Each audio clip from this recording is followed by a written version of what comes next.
Okay, for Asian Americans, pandemic new normal means continuing to face racist attacks. As the COVID-19 pandemic enters its third year, the wave of anti-Asian racism and violence that began in early 2020 has shown no signs of abating. Stop AAPI Hate, a coalition of advocacy organizations and scholars, has been compiling a database of self-reported anti-Asian incidents nationwide since March 2020. And so that's like we're in March 2022, so that's 2 years now. The coalition has now recorded 10,000, that's it, see? 10,905 reports of racism and discrimination against Asian Americans, according to its latest report released Thursday, which includes incidents that occurred between March 2020 and December 2021. This is a really challenging time for our community, even with hopes that the pandemic will be behind us. We know that these fears that our community have, the suffering, the pain, needs attention, said Cynthia Choi, the co-executive director of Chinese for Affirmative Action and one of Stop AAPI Hate co-founders. We need more support for healing, for recovery, for joy, and to work towards efforts that are really going to bring about meaningful change, both within our communities and across communities too. Asian Americans know this is not a new story, and many of the trends outlined in Stop AAPI Hate's newest report have been all too familiar. For instance, the data suggests women are about twice as likely to be targeted as men. 62% of the reported incidents involve AAPI women, while 31% involve men. 3% involve non-binary people, and 4% were unspecified. For every incident that makes headlines, such as a recent spate of deadly assaults in New York, so many others go unnoticed or unreported. The true number of incidents is likely far higher, given that Stop AAPI Hate's data itself reported. According to the report, verbal harassment continues to be the most commonly reported type of incident, 63%, followed by physical assault, 16.2%. The avoidance of shunning of AAPI people, 16.1%, and civil rights violation, 11.5%, including workplace or housing discrimination and being refused service or barred from public transportation. For the first time, the group's gender breakdown of the incident reports included non-binary AAPI people. Stop AAPI Hate found incidents involving non-binary AAPI people are more likely to include deliberate avoidance or shunning, 21.4%, being coughed at or spat on, 13.9%, denial of service, 8.3%, and online harassment, 12.1%, compared to AAPI, women and men. And this picture here shows Asian American community leaders place flowers on a memorial for murder victim Christina Yuna Lee after an anti-Asian hate rally in Saturday Roosevelt Park. on February 15, 2022 in New York. This is the woman. She was 35 years old. She was coming home after a night out, dropped off by car service right in front of where she lives. Not like she was walking from the subway. And a man happened to be around, homeless man in the area, supposedly mentally ill, been arrested numerous times, and still on the street prowling, and followed her up and murdered her. It's really sickening. Some of the most high-profile incidents of anti-Asian racism have been hate crimes, and policymakers and leaders have often responded to these incidents with calls for more law enforcement involvement. But for many kinds of attacks, like being harassed in a public space, more policing or criminalization is not the answer and will only cause further harm, as Choi pointed out. We are really concerned that the immediate kind of reactive response is more law enforcement, as Choi said. Even the police will say that they are not equipped to deal with people who are having a mental health crisis. So why not have people who are equipped to do that? So I think that we have been accustomed to think about community safety in a very narrow way.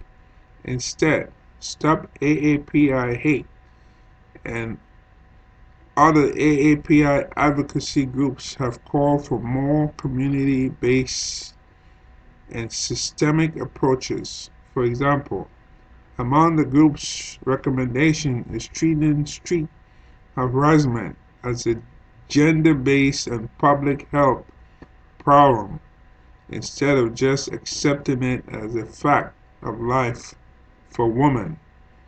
We as a society have essentially said, woman, you are on your own.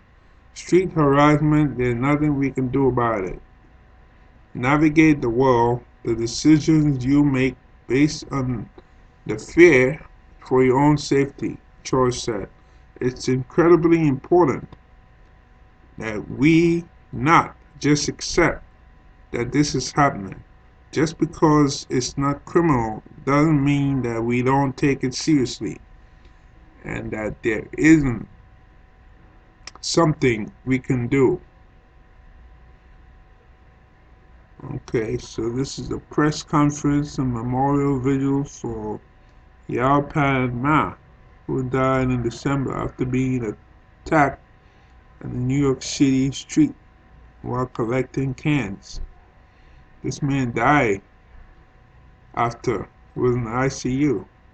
Long-term problems require long-term solutions, such as those geared toward education and prevention.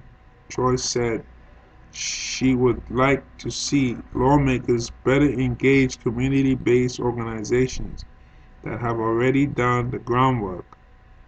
For example, many AAPI groups are building solidarity with other communities of color and working together to combat structural racism and white supremacy, forces that too often pit communities of color against each other. In New York and California, legislatures recently enacted state budgets that include millions of dollars in funding for community-based AAPI community organizations, such as those that provide culturally specific and language-specific legal, health, and mental health services. Choi hopes more state lawmakers start to take this kind of approach. We would really appreciate lawmakers working with community-based organizations that are on the front lines who understand the needs of our community the best, Choi said. And we have been consistently calling for, along with our partners within the movement, to recognize that even though the focus has been on interpersonal forms of hate, that it's a systemic problem. And so we need to have systemic actions. Okay, so they didn't open up this for comment. Now there's a video here. I'm gonna go to see if I can play this video. There. I just think about just not being able to be where I am or continue to do what I do without the wisdom, knowledge, experience of those that have come before me. Advocating for civil rights, organizing labor strikes, protesting against war. For decades, Asian Americans have organized and fought back against oppression, inspired by other movements led by people of color.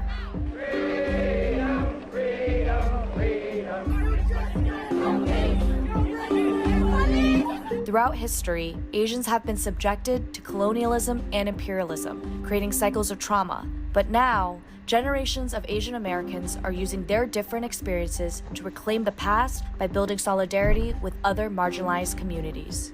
I grew up in multicultural neighborhoods, and so I was always kind of like, hanging around with other people of color, or they were always at school, but yet I had a strong Japanese American family life. And so when I was in college, there were some older guys, and they used to kind of hang out once a week in the back room of Ben Yano's bar on Arlington. This is back in the day, like 60s. I was always really curious about that. So I went one night, and the people that they had there were the Brown Berets and the United Farm Workers Organizing Committee people. And then the Brown Berets were talking about, the issues at school and what the police were doing, in their community. And for me, at that time, there were no organizations or, social justice movements, for people my age. And so I was like a party girl, And after hearing what those people were doing, it was like a light bulb went off. And it was like everything fell into place. And my parents didn't know it, but I, quit school, and I just went to work full time for a while for the farm workers, in the office, and got to be friends with some of the Brown Berets who took me to their, to the marches and to the rallies. I was so lucky to grow up with my aunt's influence, just steeped in these stories and knowing about this history, and just like having it be something that like I wasn't even able to really appreciate until later, because it was just like so much a part of my life and how I was taught to see the world. That started to become more apparent to me as I've gotten older, and as I've like navigated working in the art world, which is what I do. So like beginning to see how the art world orients itself politically, and like figuring out how I wanted to orient myself in that was kind of like how I moved towards being more actively involved in community organizing and with other people who I know from the Little Tokyo community who have had similar experiences to me. I was taught activism from the way that my parents and my grandparents lived. My grandparents, my grandfather especially, was a member of the Sikh community, and core values of Sikhism are justice, are dignity for all people, are equality. And while maybe as a young person I'd never thought about it that way, clearly our way of life demonstrated that. The thing that I remember most when I think about activism was the way that I saw parts of my identity being received by different parts of my community, how my parents perceived of my queerness, how my queer friends perceived my race. And so looking at intersectionality and talking about, unlearning the different traumas that we have as our different identities really became the core of what I became interested in. And I think once I started, in middle school and high school, seeing other communities that weren't South Asian and the ways that they manifested their activism, I think I began to look at organizing differently. And so it's been important for me to center both the ancestral traditions of communal care that are in activism, but also challenge them, because those are often steeped in their own biases. The Asian community is not a monolith. According to the Pew Research Center, a record 23 million Asian Americans trace their roots to more than 20 countries. And for activists, bridging the gap means building more paths toward unity. Perhaps some of our traditions and the ways that we've been taught to think no longer serve us. How do we begin to both undo that thinking, but also support people where they are? Because, what a 65-year-old Indian woman like my mother can understand and how maybe needs to be brought along looks a little bit differently for me in my 30s, maybe looks a little bit differently for folks that are born here and raised here. I live with my parents, I live with folks who are past their middle ages. And so they have different understandings, right? And they bring with them different experiences growing up, traumas that my mom or my dad has witnessed or experienced or absorbed, and then the ones that I have seen and absorbed. And being able to see both and, I think, is really integral to knowing that we as a family, we can build together if we acknowledge multifacetedness of what truth can look like for people. It is really important to look at each of our communities because we've had different histories.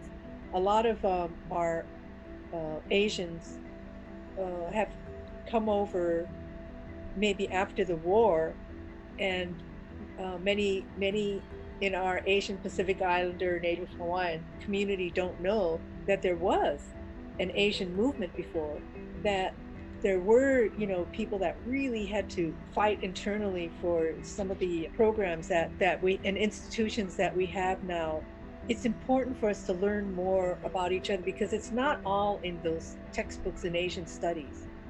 It's more the lives of their parents and their families and people that we work with today.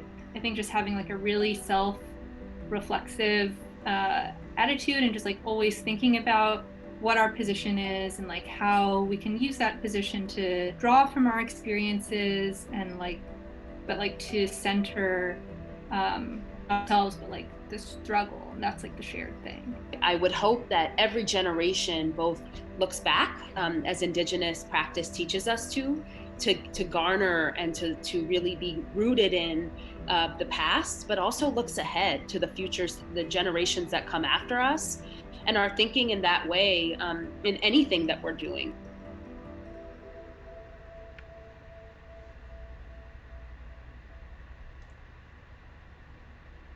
Okay, so that's it basically. We have to change the mindset. This is going on too long, and no matter how much punishment. Just this morning I saw in the news there was a blonde man about 28 years old, small built. He attacked 7 Asian women on Sunday. Yeah, on Sunday. That was a few days ago. In a matter of 2 hours in Manhattan. So that's definitely a hate crime because Manhattan is a dense place. So if you walk around Manhattan, you got to see different women of different races. So how come he having to attack, 7 women who happen to be all Asian?